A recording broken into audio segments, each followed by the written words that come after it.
This is the Catechized Life on Higher Things.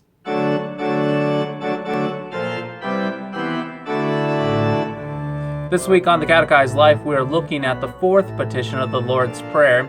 In the previous episode, we talked about the very first three petitions, how we're praying against our sinful nature, our old Adam. However, in this fourth petition, we're praying for something called daily bread. Now, what do we actually mean by daily bread? Are we praying for a loaf of bread that's cut in nice little slices, maybe with a little bit of butter and jam on it? Or are we praying for that communion wafer, that little round piece of bread that we receive during communion? Well, we're actually praying for neither of these. We're praying for daily bread, and that daily bread is all that we would need to sustain us in this life. In other words, daily bread really communicates that which we need to make it in this life as human beings. That would include things such as water, shelter, clothing, protection at night, a bed to sleep on, shoes that we wear, all of that which sustains us in living our earthly lives. Now, why do we actually pray this? Well, we pray this for a couple reasons. Number one, we pray this because the Lord automatically gives this to us. I mean, just think about this. Even the pagan who does not recognize the Lord receives these good gifts daily from Him.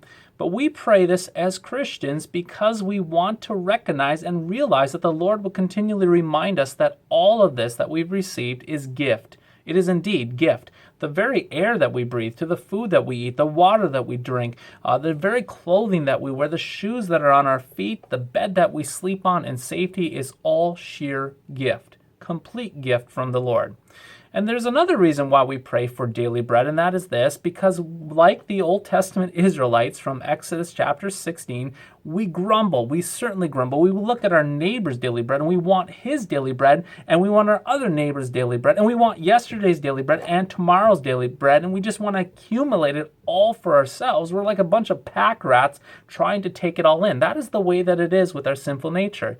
And we're never content. I mean, this goes against the 9th and the 10th commandment of coveting. And so we covet our neighbor's daily bread.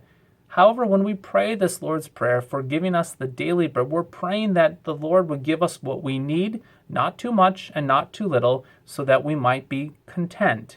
There's a real gift in contentment, being content with what the Lord has given us. And so we pray for the daily bread, what we need, just like the Old Testament Israelites receiving that manna daily, each and every day that would sustain us in this life as we walk in our vocations. So again, we come back to this fourth petition. We pray for daily bread, that the Lord would continually sustain us, that we would also recognize these gifts that He has given us, knowing that it is all from His goodness and His care for us, that we are just great recipients, not only of daily bread, but great recipients of His forgiveness, mercy, life, and salvation.